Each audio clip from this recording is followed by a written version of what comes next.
We're going to be talking right away with Sean Simpson, VP at Ipsos Reid Public Affairs, about the new poll. The numbers are out. Sean, good morning to you. Good morning.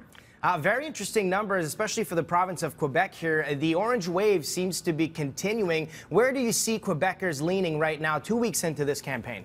Well, you're right. Orange crush is continuing in Quebec, while the parties nationally are bunched up within 5 points of each other.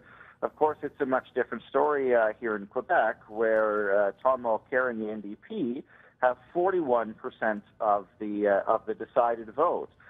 It's way further ahead than support for the Liberals at 22, the Conservatives at 19, or the Bloc Québécois at 16%. Those other parties are sort of bunched away quite distantly.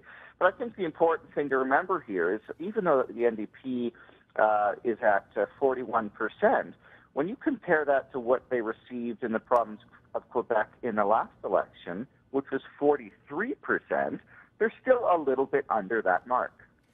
It's a very interesting fact there, but I mean, this campaign is going to be very, very long, obviously. And so what do you think 2 weeks in makes it that the NDP is still so strong? And definitely coming in, we're talking about the Mike Duffy trial. Will this affect the Conservatives in a way here in Quebec and in the country as well? Mm-hmm.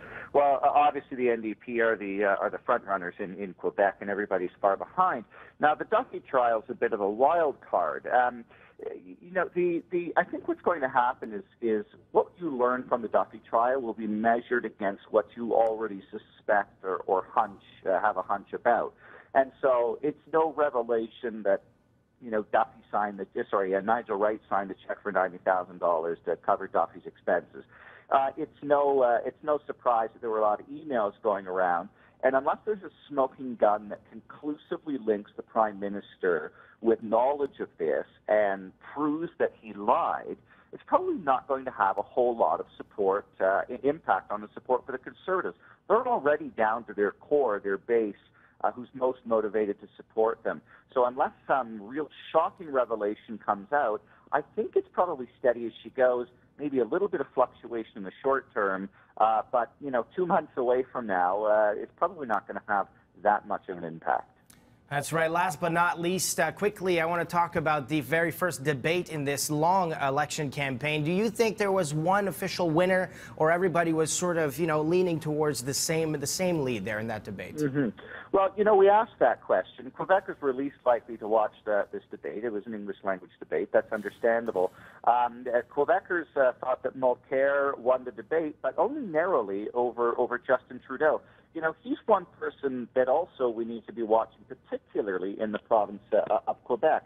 At 22%, the Liberals are significantly ahead of where they polled within Quebec during the last election. I think people are starting to pay a little bit more attention to Justin Trudeau, particularly in Quebec. You know, they're in second place now. If he continues to impress, if he starts to talk about policies that Quebecers care about, like keeping taxes low, like helping Quebecers deal with the rising cost of living and creating jobs, that message could resonate in Quebec, and we could see them start to rise in the province, primarily at the expense of the Bloc, the Conservatives, but even the NDP. Sean Simpson, thank you so much for taking the time this morning, and we'll, of course, be checking into the upcoming polls. Of course, it's going to be a long campaign. Thank you so much for being with us this morning.